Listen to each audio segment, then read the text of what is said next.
bin nicht so eine Person. Diese Angst vor Kritik, oder? Das ja. ist paranoid. Ja, ja, genau. Ja. So einerseits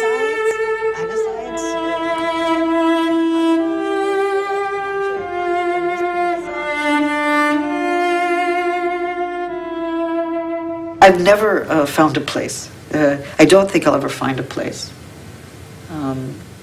You know, there are many people who argue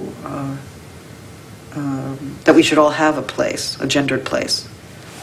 That we should feel at home in our bodies or at one with ourselves. This maybe is a possibility for others. I don't think so. I think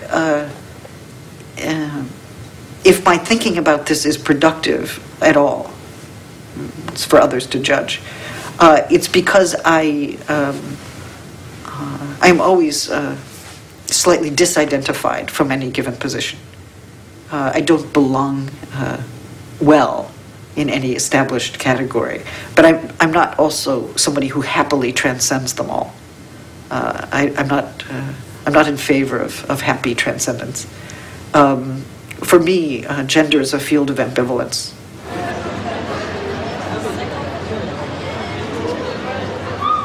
Here's my crowd, my friends. Reception committee. Thank you. Thank you. So hi. Hello, I'm Tim. Hi, Tim. For Iliko. Oh, good. I hope you know that you're yes, with my friends. Yes, I've been told. Okay, good. So we're all settled upstairs? Okay, lovely. Hi. Bonjour, comment ça va? Très bien? Vous pouvez parler en français si vous voulez. Je comprends presque tout, mais c'est pas possible pour moi.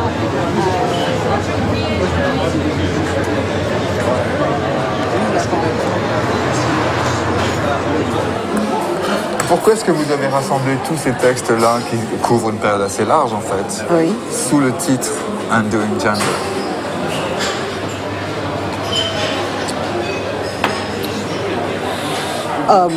Well, I think that another way of naming gender trouble would be doing gender, right?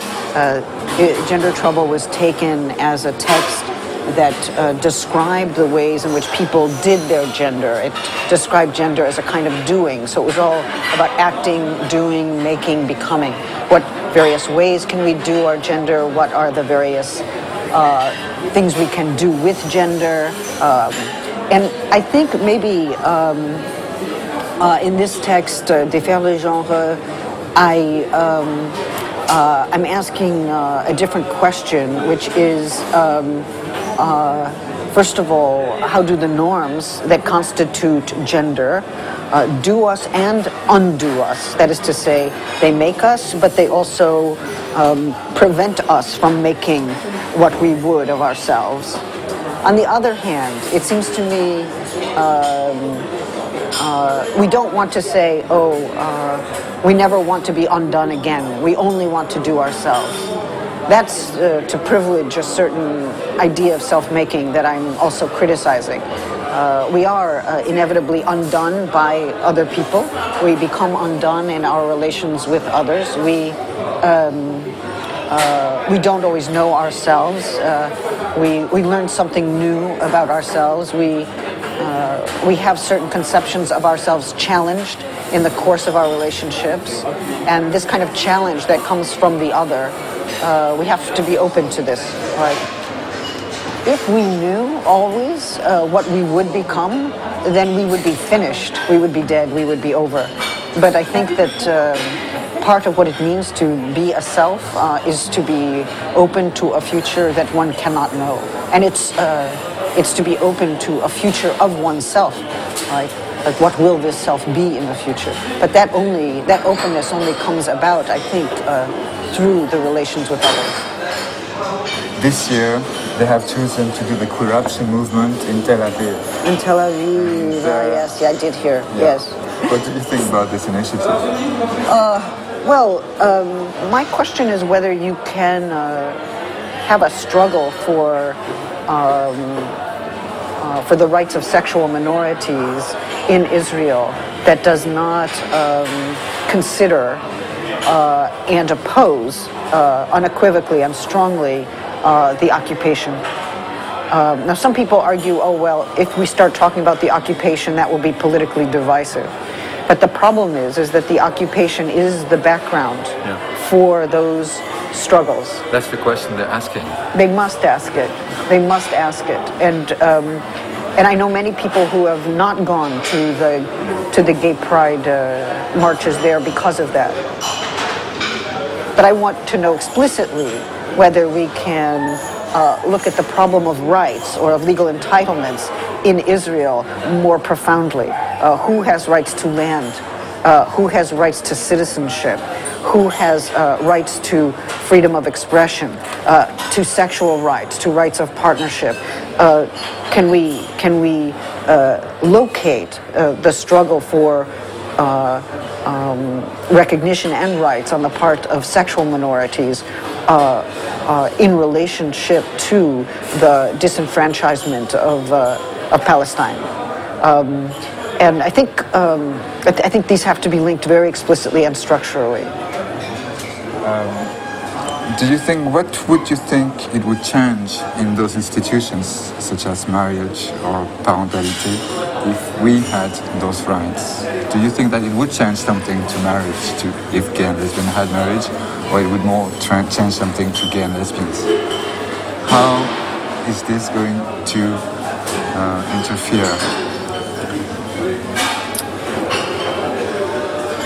Well, I want to answer your question directly, but I'm tempted to take a small detour.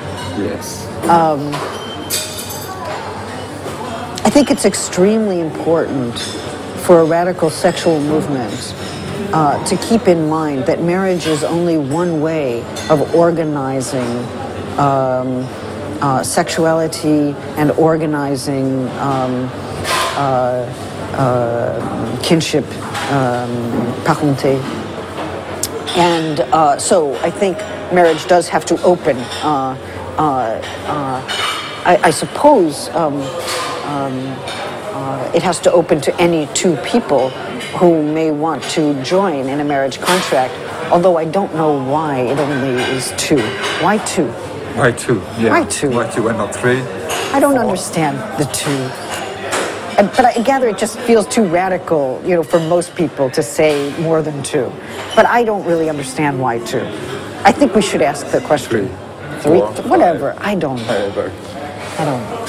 But I think that marriage does change. I mean, it doesn't always change when it becomes gay, right? You can have in fact, sometimes it becomes almost parodically traditional. Sometimes there's almost a resurrection of a traditional notion of marriage that no heterosexual is actually living in anymore. Let's hope that these are marriages that breathe. Let's hope they're marriages that are more open. Let's hope they're marriages that are part of a broader social fabric and community. Let's hope that these are marriages that can rethink the relationship between personal life and property relations. Like, do you have to have property in common? How do you raise children if you do? Is it just the two of you? Could it be more? Let's hope that some of the norms that have made marriage into a narrow and restrictive institution can and will change when and if gay people get married.